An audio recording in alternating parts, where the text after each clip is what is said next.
Սուրեն ընդհանուր ոնց է խոսել եք հետը, չի կարողանում էլի քայլել։ Չէ, հələ ոչ չէ, ֆիզիոթերապիան հենց դրա համար է։ Լավ, շատ բարի, ստեսություն։ Սուրենի մասով երևի շաբաթը 1-2 անգամ փորձում եմ կամ իր հայրիկն է զանգում, կամ ես եմ հայրիկի հետ փորձում եմ կապի մեջ լինել։ Առողջական ծանր վիճակում գտնվող կալանավորի հայրն է Factor TV-ի լրագրող Ռոզա Վարդանյանին պատմում որդու առողջական վիճակի մասին։ Որդին Սուրեն Մուրադյանը ուղեղի երկրորդ կաթվածը ստացել է բանտում, ձախ կողմը պարալիզացված է եւ անգամ զուգարան ստիպված է գնալ բացառապես քրեակատարողական հիմնարկի աշխատակիցների աջակցությամբ։ Դեռ նախորդ տարվանից Սուրենի խնդիրը լուսաբանող լրագրողը բարձրաձայնում է, նա պատշաճ բուժման եւ վերականգնողական խնամքի կարիք ունի, պատկան մարմիններին դիմելով փորձել է պարզել, արդյոք նրա հիվանդությունը համատեղելի է կալանքի հետ։ Ամիսների լուսաբանումից հետո միայն օրերս են 43-ամյա տղամարդուն վերականգնողական բուժման տարել։ Factor TV-ի գրավոր հարցումներից հետո եղավ տեղաշարժը։ Դեռ պարզ չէ կալանավորը կշարունակի մնալ բանտում, թե կտեղափոխվի տնային կալանքի։ Խնդրում են լուսաբանել ու Սուրենը գոնե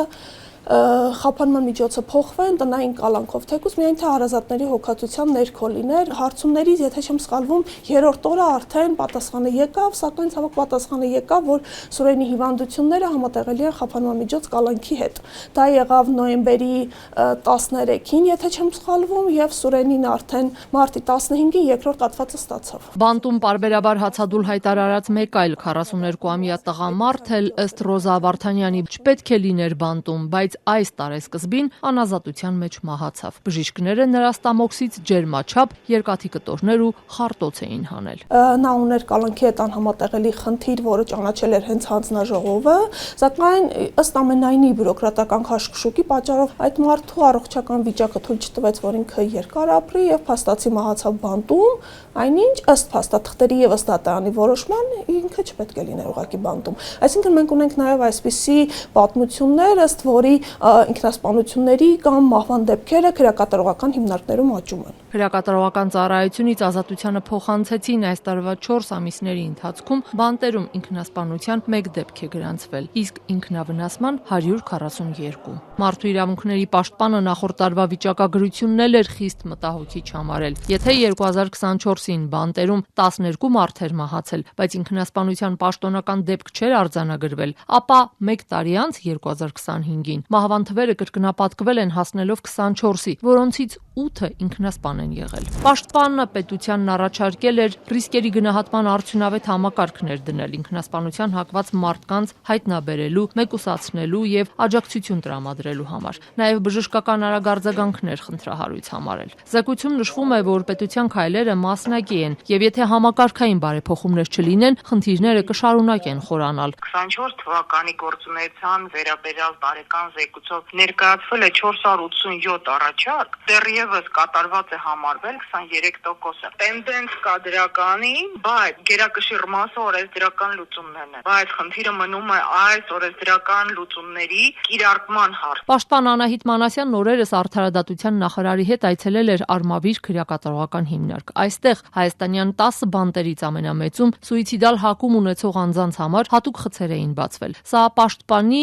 առաջարկներից մեկն էր կառավարությանը։ Անահիտ Մանասյանին այցի ժամանակ ուղեկցում էր Արդարադատության նախարար Սրփուհի Գալյանը։ Արդյոք նախարարի ներկայությունը չէր կաշկանդելու պաշտպանին, որ նա կարողանար տեղում զրուցել պահվող անձանց հետ, հարցրինք նրա հետ այդ հանդիպմանը մասնակցած խմբի համակարգող Լաուրա Գասպարյանին։ Հանդիպումը եղել է նախապես պլանավորված, քանի որ կա նոր վերանորոգված բուրմաս, դա չի խանգարել նաև մարդիրանքների պաշտպանին առանձնազրույցներ ունենալու, ազատությունից զրկված անձանց հետ եւ թիմը քննարկումներ են ունեցել մինչև ուշ երեկո։ Հենց Արմավիր քրեակատարողական հիմնարկում էին այս ամսվա կեսերին աշխատակիցները կախված վիճակում կալանավորվածի մարմին հայտնաբերել ըստ լրատվամիջոցների 53-ամյա տղամարդն ինքնասպան էր եղել կալանավորվելուց ընդամենը 4 օր հետո։ Իրավապաշտպան Նարե Հովանիսյանն ասում է պետական մարմիններին ուղարկված հարցումներից հետո եզրահանգել է այս դեպքը բացահայտում է մի շարք համակարգային խնդիրներ տեղեկատվության թափանցիկության պակասից մինչև ինքնասպանությունների կանխարգելման մեխանիզմների ոչ բավարար արդյունավետություն։ Հենց միայն արմավիր քրեակատարողական հիմնարկի օրինակով մենք կարող ենք հավաստիանալ եւ համոզվել, որ մասնագետների ուրեմն թիվը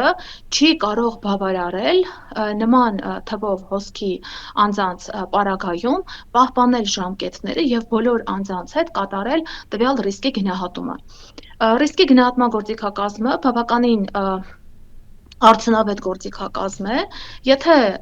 համակարգը ապահովված լինի անհրաժեշտ թվով մասնագետներով, ժամկետները բաց են թողնվում։ Եթե ժամկետները բաց են թողնվում, ինչ է դա նշանակում։ Նշանակում է, որ գնահատումը չի կատարվում։ Քրեակատարողական ոլորտը շատ է ռոմանտիզացվում։ Շաբաթներ առաջ հետքի հետ զրույցում ասել էր Արդարադատության նախարար Սրփուհի Գալյանը։ Նա բանտերում ինքնասպանության համաշխարհային թվեր մեջ բերելու կրկնել՝ մարդիկ ցավոք նաև ազատության մեջ են մահանում։ Ես չեմ ուզում այս թվական տվյալների մեջ բերելով արդարացնել մահերը։ Հիվանդությունների ցանկը, որը սահմանում է կառավարության որոշմամբ,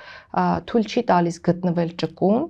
եւ օրինակ հիվանդությունների համակցության դեպքում, որոնք այդ ցանկում չկան, բայց իրենց բնույթով եւ համակցությամբ այնպիսինն են, այո, որ իրականում համատեղելի չեն պատժի կամ կալանքի կրման հետ, հնարավորություն լինի այդ դեպքում անձին ազատել